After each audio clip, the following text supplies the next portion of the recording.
Ada 3 kemungkinan yang kita temukan. Pertama, luas lapang pandangnya normal, jadi nampak oleh dia keseluruhan mulai dari lateral sampai medial, kiri dan kanan, nampak oleh dia keseluruhannya, itu normal.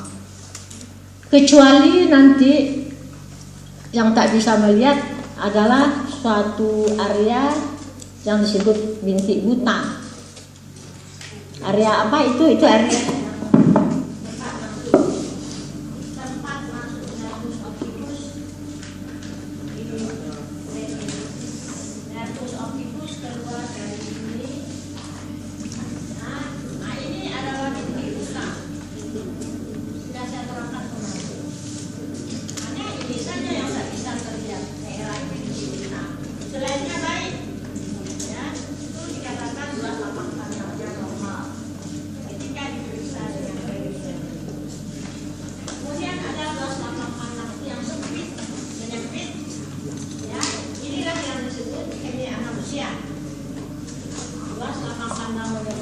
yang disebut dengan hemianopsia, dan kemudian luas lapang pandang nol, buta, anopsia. Contohnya ketika rusak nervus.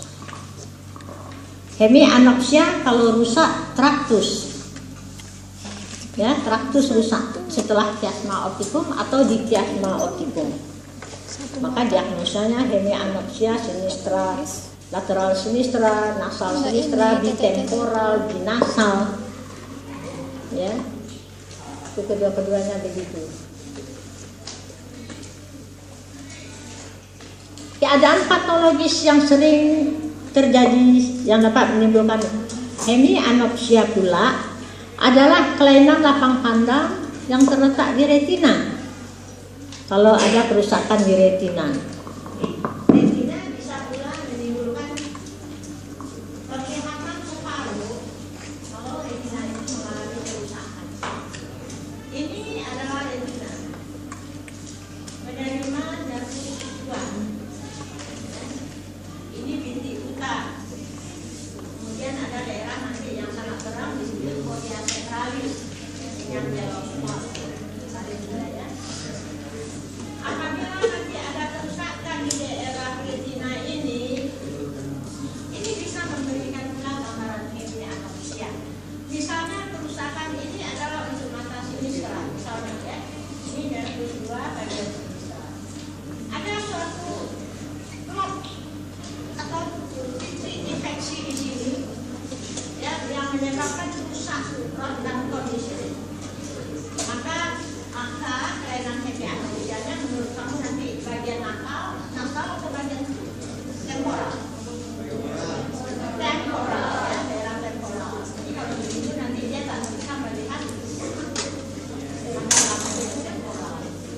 Jadi tidak hanya kerusakan pada traktus ini chiasma, tidak hanya pada traktus dan pada chiasma optikum yang menimbulkan hemianopsia, kerusakan pada retina juga.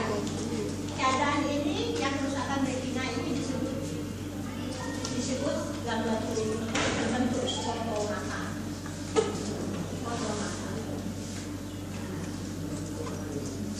Terbentuk fotomata. Ini mirip titik buta karena sama-sama di retina, ya. Kalau titik buta yang ada di retina ada yang normal, ya, di diskus optikus itu bintik buta normal. Tapi kalau terjadi gangguan pada retina di luar titik buta dan dapat menimbulkan hemianopsia, maka disebut itu titik buta abnormal. Bintik buta yang abnormal disebut.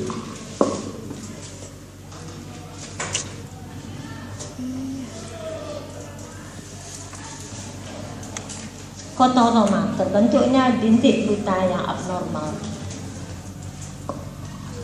Ngerti itu bintik buta abnormal?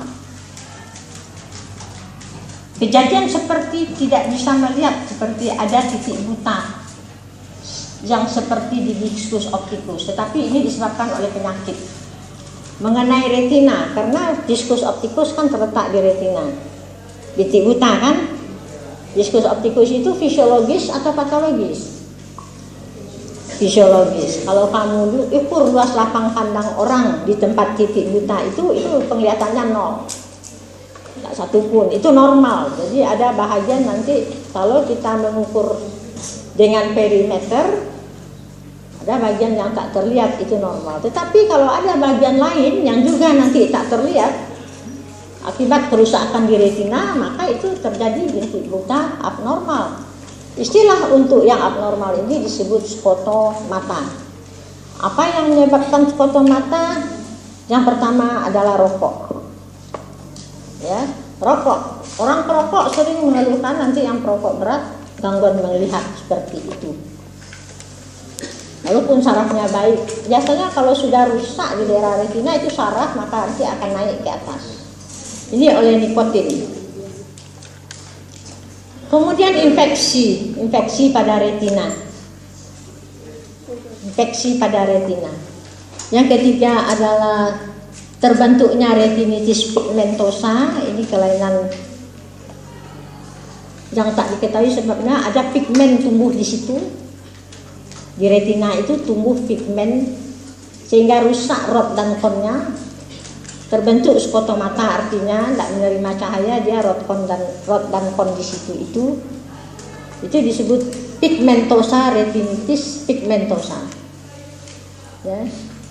Berikutnya adalah tentu hemianopsia akibat rusak saraf dan traktus. Itu hemianopsia juga, tapi ini di luar dari yang sifatnya diskus optikus, di luar dari yang sifatnya skotomata.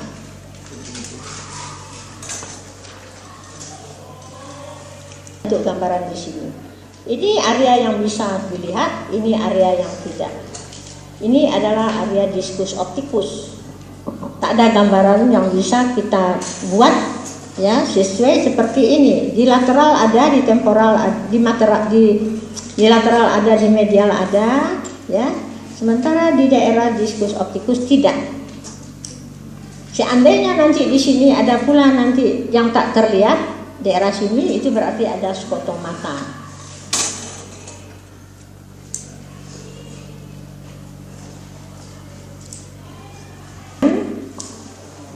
Gangguan pada traktus.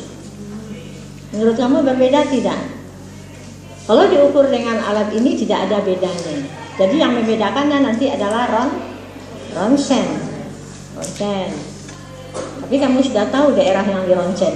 Yang retina tentu tidak lagi. Kalau memang nanti kita perkirakan nanti ronsen kita tentu ke daerah sistem saraf pusat. Apakah ada bengkak di situ, tumor di situ, perdarahan di situ atau apa? Itu saja yang membedakan nanti antara luas lapang pandang yang menyempit akibat skotomata dengan luas lapang pandang yang menyempit akibat kerusakan traktus. Kerusakan traktus bisa disebabkan oleh apa saja, oleh tumor, oleh perdarahan, oleh pukulan, bengkak atau apa.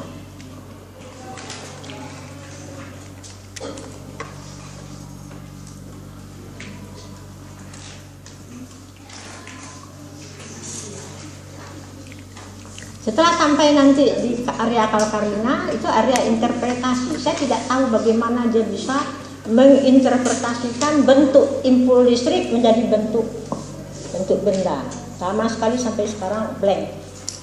Ya, kemampuan intelektual seperti itu sampai detail. Ya, itu sama sekali belum terbuka sampai sekarang. Bagaimana caranya? Apakah terjadi perubahan kimiawi lagi? Tentu iya ada. Sehingga nanti bentuk listrik, impuls itu diubah lagi bentuk orang atau bentuk bunga atau bentuk apa. Makanya kalau ada kelainan interpretasi, orang bisa berubah menjadi binatang seperti pada orang-orang gila itu, sehingga dia bunuh anaknya karena dia menginterpretasikan anaknya itu hewan jahat yang harus dibunuh, ya, bunuh. Nah, itu adalah gangguan area interpretasi pada orang-orang yang mengalami gangguan emosi misalnya. Emosi bisa mengubah pandangan kamu ya di hati, maka tahan marah. Sang Khalik menyuruh kamu, salah satu suruhannya jangan marah. Perubahan pandangan kamu bisa berubah. Orang bisa membunuh karena marah. Hati. Ini ya kebetulan kita bicara ini saya agak melenceng sedikit tapi tak apa-apa. Supaya kamu hati-hati ya, marah itu dilarang dalam Al-Quran. Jangan marah. 3 yang nanti sangat dihargai oleh sang Khalid ya.